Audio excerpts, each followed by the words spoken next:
Gusto mo rin bang mag-apply ng trabaho dito sa Singapore? Well, tapusin mo tong video na to, baka ito na yung signs para sa iyo.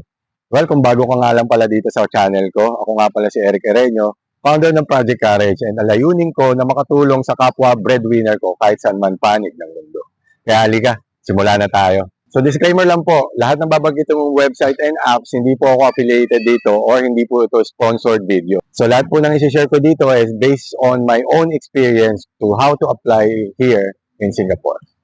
Wag na wag niyo pong gagawin na magpupunta kayo dito sa Singapore na mag-a-apply kayo ng trabaho, sobrang risky po niyo. Pagdating niyo po dito is online lang. Kung nandiyan ka pa sa Pilipinas at naghahanap ka ng hiring dito sa Singapore, first website that you need to check and you need to apply is sg.jobsdb.com. Napakarami pong hiring dyan. Kaya check nyo na lang po. Dyan kayo mismo mag-apply directly. So second website nga pala, actually hindi ito website, isa tong app. Kung nandito ka na sa Singapore, download mo lang to. Itong Work, W-E-R-K, Work. So yan. Alam naman po natin na napakahirap talaga mag-apply ng trabaho kahit saan, hindi lang po sa Pilipinas or sa Singapore. Sobrang taas ng competition. At dito sa Work app, ito po yung app na nakadesign for freelancers and part-timers. Pwede po kayo diyang ma-hire on the spot. So, download nyo na po itong Work app. So, third website na dapat nyong applyan is yung official website ng company na gusto nyong pagtrabahuhan. Dapat very specific ka dito, especially kapag skilled worker ka, like engineer, nurse, doctor, or IT specialist. Kailangan specific ka dun sa mga company na gustong-gusto mong talagang pagtrabahuhan. Do your own research kasi dito na tayo nagkakabari. Ako, from my own experience, I'm from hospitality industry and I make sure na I do my own research. Kailangan mag-apply ka dun sa mismong official website ng company na gusto mong pagtrabahuhan. Mas direct and maiwasan mo yung mga agency fees. So eto guys, sample lang, no? Tinype ko lang dito yung SingHealth kasi dito maraming opportunities. Punta lang kayo sa mismong website and then find the careers or contact us. Ganun lang kasimple. And the fourth websites, based on my own experience, eto galing ako ng Macau, sila din yung nagpaalis sa akin. Until here in Singapore, sila din yung nagpaalis sa akin. Wala nang iba kundi itong Icon Solutions Asia.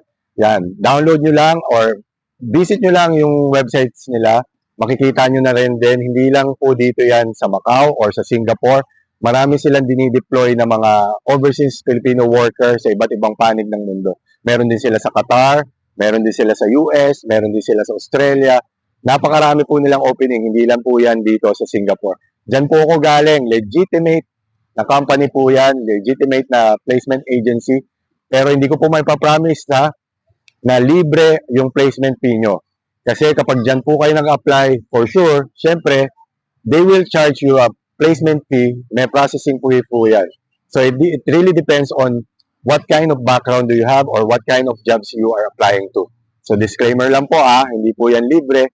So Icon Solutions Asia. The fifth and final websites that you can apply jobs is through jobstreet.com.sg. Ayan. At dahil dyan, mention ko lang din na magkakaroon sila. Kung gustong-gusto nyo po talagang makapunta dito sa Singapore, ito yung higher chance of winning. Kasi magkakaroon sila on the August 24 to 25. Saturday and Sunday po yan. Next month. Ito guys, disclaimer lang Ito kung may budget lang talaga kayo.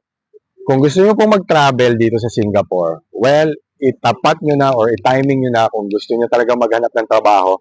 I-timing nyo na sa August 24 and 25. Magkakaroon sila ng job fair dito sa Marina Bay Sands. So August 24, 25, save the date. Kung pupunta kayo at magta-travel kayo sa Singapore and well, hindi natin alam kung gusto nyo mag-apply ng trabaho, pwede po kayong ma-hire dyan on the spot. Pero hindi ko ginagaranti na ang swerte ng isa, swerte ng lahat. Depende po yan sa inyo kung paano nyo ma-present yung sarili nyo in front of your employer. So screenshot nyo na lang, ipopost ko rin yung link sa baba and as much as possible, mag-register na po kayo dyan. Kung pupunta lang naman po kayo dito sa Singapore and make it very productive. Mag-apply na rin kayo ng trabaho. And mas malaki yung chance nyo na ma-hired on the spot kasi job fair po yan. So good luck everyone and hope to see you in my next video. If you like this video, just make sure to share it, lalo na dun sa mga gusto talagang maghanap ng trabaho dito sa Singapore. Baka sakaling makatulong. And hope to see you on my next video, and not only on my next video, maybe here in Singapore. See you next time.